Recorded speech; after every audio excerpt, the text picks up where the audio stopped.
Senador, eu começo com o senhor. O senhor está aqui hoje para nos trazer um pouco a visão da oposição sobre tudo isso que está acontecendo. O senhor foi secretário da Previdência no Ministério da Economia de Paulo Guedes, que era uma espécie de interministério, né, naquela grande pasta da economia que Paulo Guedes criou. E, ao mesmo tempo, também é uma liderança importante da oposição no Senado Federal. Então, a gente estava falando agora da possibilidade, por exemplo, da abertura da CPMI, dessa comissão mista. Qual é a chance dela acontecer? Como é que está a articulação? Bom, Thaís, primeiro é importante colocar que são os mesmos personagens, os mesmos métodos, e nós já sabemos o final desse filme. O ministro Carlos Lupe, né, é aquele mesmo que foi ministro do Trabalho dos governos Lula e Dilma e foi demitido por suspeitas de corrupção, né, em 2011, se não estou enganado. Então, a situação se repete, está no DNA, né, do Partido dos Trabalhadores esse tipo de situação, é recorrente, né? E é importante colocar também, Thaís, a diferença de comportamento. Eu fui secretário de Previdência e Trabalho entre janeiro de 2019 e março de 2020. Né? Nós já entramos no governo com a medida provisória contra fraudes. Né? 18 dias depois do início do governo do presidente Bolsonaro, nós apresentamos, né, uma medida provisória que foi convertida em lei em junho, né, que atacava uma série de problemas no sistema previdenciário e que economizou no primeiro ano quase 5 bilhões de reais. E entre esses problemas estava a questão dos consignados, que ao contrário do que a narrativa do governo fala, não começa em 2019, começa em 1991. Aliás, esse governo do PT, ele gosta muito de narrativa e de mentiras, porque aprendeu, né, que mentindo de forma reiterada passa uma impressão diferente para a população brasileira. Após a Constituição de 88, os aposentados rurais saíram do Fundo Rural e passaram a ter um salário mínimo, né? E a entidade mais importante nessa questão de consignados é a CONTAG.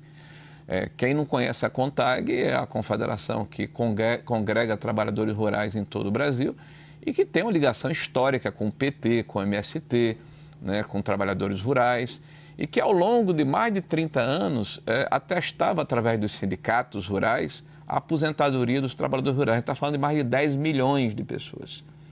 E tinha mais de 1,5 milhão de associados quando nós chegamos. Então nós, por exemplo, definimos que era necessário uma validação anual, né, dessa questão da aposentadoria, né? E definimos também que a aposentadoria rural passava a ter uma outra metodologia, né? Seria a autodeclaração do cidadão que queria se aposentar, agregado a um laudo técnico das Imparnes espalhadas por todo o Brasil, como um processo de transição, e a partir de 2020, através do CNAE, que é o Cadastro Nacional de Informações Sociais.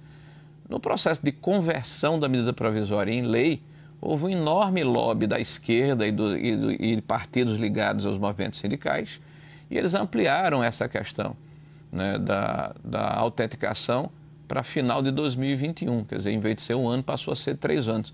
E tem uma série de emendas do PT e dos seus aliados contra essa autenticação e contra a mudança da metodologia, né, que passava a ser mais estreita, mais escorreita para a concessão do processo de aposentadoria. Senador, então, eu acredito, Thaís, só para lhe responder, eu acredito que é importante a CPMI. É essencial a CPMI. E nós temos já as assinaturas no Senado, como você anunciou, tem quase 30, não 27. Já temos mais de 100 assinaturas de deputados, 185 assinaram a CPI. A próxima semana a gente vai conseguir o número suficiente. E ao contrário do regimento da Câmara e do Senado, o regimento congressual determina que com a leitura da CPMI no início da sessão congressual, né, ela passa a ser instalada automaticamente. E nós, é evidente, nós vamos trabalhar para só haver sessão congressual se for instalada a CPMI. Jussara, eu já passo para você também aproveitar aí da presença do senador. Quero antes tratar aqui de um tema com o Zambelli, que é o seguinte, Zambelli, claramente o governo está agora numa sinuca de bico, assim, né? Está entre a cruz e a caldeirinha, porque de um lado ele tem a sua relação com o PDT, e foi essa a decisão de manter o Lupe, por causa desse apoio político, e do outro, essa pressão que cresce de uma comissão parlamentar de inquéritos. Vai ser misto ou não, o Congresso vai resolver. Como é que você espera que o governo Lula lide com isso? Thaís, essa é uma crise que ela tem todos os componentes de um escândalo político de cauda longa, que eu chamo. Não é algo que vai ser estancado facilmente pelo governo.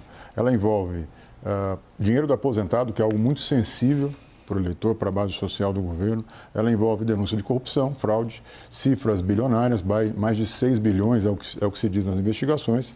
Envolve um emaranhado de entidades, muitas delas próximas da base social também do governo. Envolve uma entidade que tem na sua liderança o irmão do presidente da República. Então, são muitos componentes que levam essa crise para o centro do debate político nacional. Hoje é um assunto que está, como as pesquisas estão mostrando, dominando o debate, tanto digital quanto as movimentações no Congresso Nacional. Agora, o ministro Carlos Lupe tem se mantido muito firme na posição de defender sua permanência no cargo. Ele, como lembrou o senador Rogério Marinho, já passou por uma situação semelhante e foi muito resiliente. Ele ficou quase 40 dias sob intenso fogo cerrado lá em 2011 no governo Dilma Rousseff, permaneceu no cargo até onde conseguiu e teve um momento da fritura que foi insustentável. O presidente Lula já tomou algumas medidas para tentar encaminhar um desfecho para essa novela da permanência ou não do ministro. A principal delas foi uma espécie de intervenção informal no Ministério, nomeando diretamente o presidente do INSS, né, tirando do ministro a condição de nomear... A discricionariedade, o seu principal cargo dentro da pasta, né, que o INSS é mais importante, inclusive, do que o próprio Ministério, pela sua capilaridade. E colocou ali alguém com carreira jurídica, alguém já passou pela CGU, pela AGU, né, o Gilberto Aller Júnior. Então, já houve uma intervenção política para diminuir a força do ministro. A gente vai ver nos próximos dias os desdobramentos das investigações e a eventual vitalidade dessa CPI, CPMI no Congresso Nacional, elas serão decisivas para mostrar quanto tempo o ministro Lupe vai resistir no cargo. Mas o fato é que, para o Palácio do Planalto, me parece evidente que é questão de tempo. Não vejo o presidente... não vejo o presidente disposto a segurar por muito tempo um ministro só porque ele representa a bancada de um partido, que é um partido que, aliás, é leal ao governo e não teria muita dificuldade em substituição. Então, o governo já está ali se movimentando para construir um ambiente de saída, vamos dizer assim, mais elegante para o ministro Lupe, já que ele não é diretamente acusado nas investigações, sim. Mas a construção de um cenário em que ele teria sido, pelo menos, omisso, supostamente omisso nesse caso, já seria suficiente para que ele fosse afastado da posição. É o que eu ouço hoje das principais lideranças do Planalto. Jussara. Aproveitar aqui a presença do senador Rogério Marinho e falar dessa medida provisória que lá em 2019 ela colocou ali regras para combater essas fraudes dos descontos de aposentados e pensionistas. Só que aí, em 2022, essas regras elas foram alteradas por um jabuti ali no Congresso. E aí foi aprovada no Congresso essa alteração ali que afrouxou a fiscalização para esses descontos feitos pelas associações. A minha dúvida, senador, por que o ex-presidente Jair Bolsonaro não vetou isso lá em 2022? Bom, na época eu não estava na Previdência, mas o importante colocar aí que foi em agosto de 22, no auge da campanha eleitoral, numa medida provisória que tratava de microcrédito, né? Então houve uma articulação da esquerda, né? As digitais estão em todo o processo, em 21, inclusive, né, a bancada ligada à própria CONTAG, né? Nós temos aqui uma declaração, né, de deputados e senadores que votaram contra, todos eles da esquerda votaram contra essa medida provisória e conseguiram votar uma aglutinativa, né? E é uma comemoração aqui dos deputados do PT, dizendo, olha, conseguimos salvar na aglutinativa com o trabalho da CONTAG, Federação. Eu não vou entrar aqui em nomes por enquanto, porque a gente vai ter muita oportunidade de falar a respeito.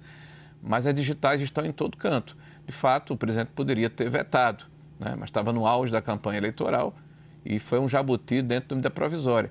E em 2019 e 2020 houve uma queda de quase 20% dos consignados, né, em relação a 2018. Em 2022, como houve essa protelação de 3 anos, né, ao invés de ser anualizado, né, a questão do desconto ficou para 3 anos, né, você teve um acréscimo de 14%. Em 2023, aumentou 84%. Em 2024, aumentou 370%. O ministro Lupe só começou a se movimentar quando houve a operação da Polícia Federal. Aliás, no Conselho da Previdência está a raposa tomando conta do galinheiro, porque a CONTAG faz parte do Conselho, né? E temos notícias aí dito por vocês da imprensa de que conselheiros, inclusive, alertaram o ministro na época e ele não fez nada. Nós temos aí a ação do Tribunal de Contas da União, nós temos a própria Controladoria-Geral da União e veja a diferença de comportamento. Em junho de 2019, eu recebi uma informação do Ministério Público de São Paulo de que haveria abuso nessa cobrança de consignados de 4 entidades no dia 9 de junho. Não precisou de imprensa, não precisou de Polícia Federal, não precisou do Ministério Público. Nós suspendemos por 60 dias essas 4 entidades. E 60 dias depois nós descredenciamos essas 4 entidades. Nós tiramos elas do sistema. Eram 800 mil pessoas que estavam sendo enganadas por essas entidades ligadas a sindicatos de esquerda. Aliás, todas elas são de esquerda. O usufruto desse processo é todo ligado a partidos de esquerda, né? Então nós fizemos completamente diferente do ministro. Agimos com prontidão, né, com razoabilidade e em defesa dos interesses dos aposentados. Né? Ao contrário do que acontece hoje. Senador, eu queria entender assim, como é que o senhor está vendo a instalação dessa CPMI, se vocês consideram mesmo ir ao STF, pedir garantir a instalação dessa CPMI, e como é que fica a agenda do Congresso Nacional? O senhor vê a chance dessa discussão dominar a pauta do Congresso esse ano? Thaís, em 2019 e 2020, nós tivemos 27 mil reclamações em relação a problemas ligados a essa situação. Em 23 e 24, teve mais de 500 mil reclamações. A gente está falando de tirar dinheiro de pessoas que são frágeis, inclusive do ponto de vista social.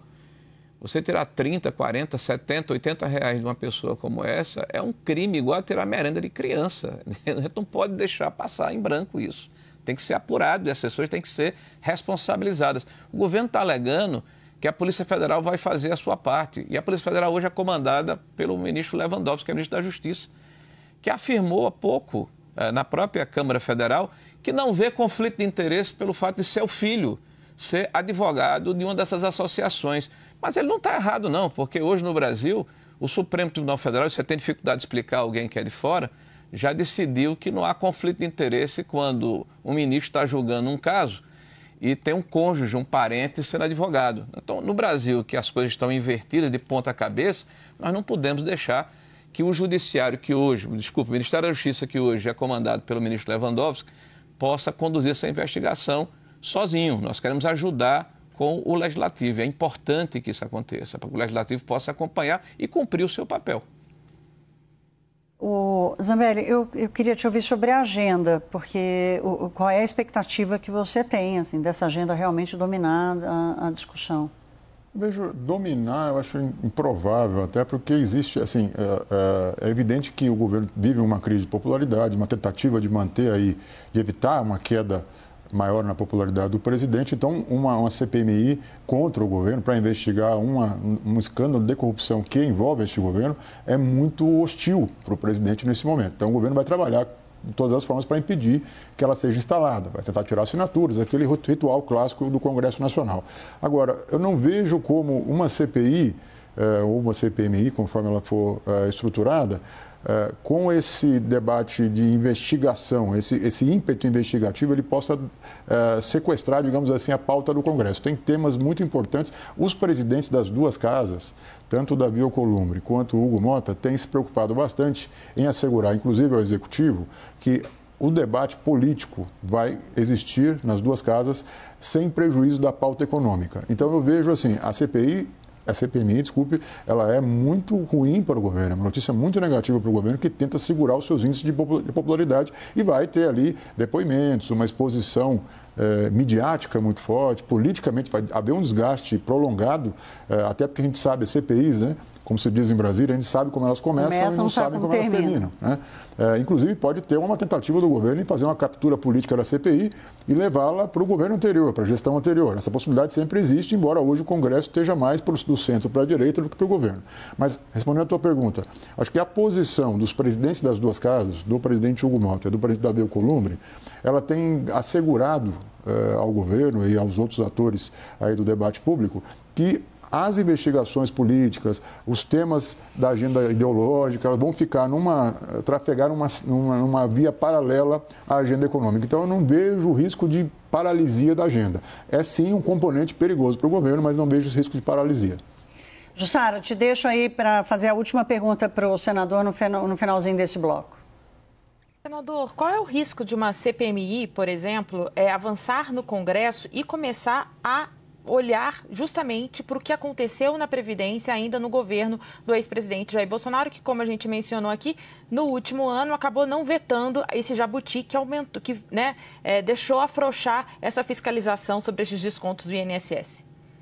Bom, primeiro, Jussara, nós aqui no governo de Bolsonaro que propusemos essa validação. Ela nunca existiu, mais de 30 anos, desde 1991 nunca existiu. Foi inovação nossa. Depois, como eu falei anteriormente, no governo do presidente Bolsonaro, nós diminuímos nos 2 primeiros anos, nos 3 primeiros anos, o número de consignados. Nós tomamos ações muito firmes, nós fizemos a MP antifraude, então nós somos absolutamente tranquilos em relação a esse processo. Nós queremos a apuração justamente porque estamos tranquilos. Agora, não é possível, né, que um governo que há 30 dias atrás, 20 e poucos dias atrás, vai ao Congresso Nacional, apresenta a Lei de Diretriz Orçamentária que vai ser entregue ao Congresso Nacional e anuncia que em 2027 o país faliu, quebrou, que não tem recurso para pagar o piso da saúde e da educação, que não tem recursos discricionários para manter o mínimo de investimento ou de manutenção da máquina pública. O ministro da Fazenda e da Economia não participam do processo, se escondem e diz o seguinte: olha, quem vier depois fecha a porta e apaga a luz, porque o piloto literalmente sumiu. Então, a agenda do governo, ela na verdade hoje ela é danosa para a população brasileira e para a sociedade brasileira. Eu me pergunto muitas vezes, né, qual é o papel da oposição hoje no Congresso Nacional. Eu digo, é de preservar um legado, porque diariamente ele é atacado. Né? Se trabalhou contra o marco da Previdência, se trabalha contra as conquistas na questão da Previdência, na questão trabalhista, na questão dos marcos regulatórios, na própria condição de austeridade fiscal que foi legada pelo governo anterior, né? Na política monetária, 2 anos desse governo atacando o Roberto Campos, aí mudou o presidente, está com a mesma metodologia, parece que eles esqueceram que mudou o presidente. Né? Então é um governo que tem um retrovisor muito maior do que o para-brisa, né? Não tem projeto de país, só tem projeto de perpetuação no poder, e é muito importante que nós tenhamos a consciência de que é necessário preservar o que foi feito de forma virtuosa. Então eu tenho muito receio da agenda que esse governo pode implementar para destruir ainda mais a estrutura, né, e a governabilidade do país. Senador, quero agradecer a sua disponibilidade de estar conosco hoje, em pleno feriado, direto ainda aos nossos estúdios em Brasília. Muito obrigada, um bom resto de semana para o senhor, até uma próxima. Obrigado, Thaís, obrigado, Fábio e Jussara e aqueles que nos acompanharam até agora. E bom, Jussara, também me despeço de você. Obrigada pela companhia aqui para participar dessa entrevista com o senador Rogério Marinho. Uma boa noite para você, minha querida. Até amanhã.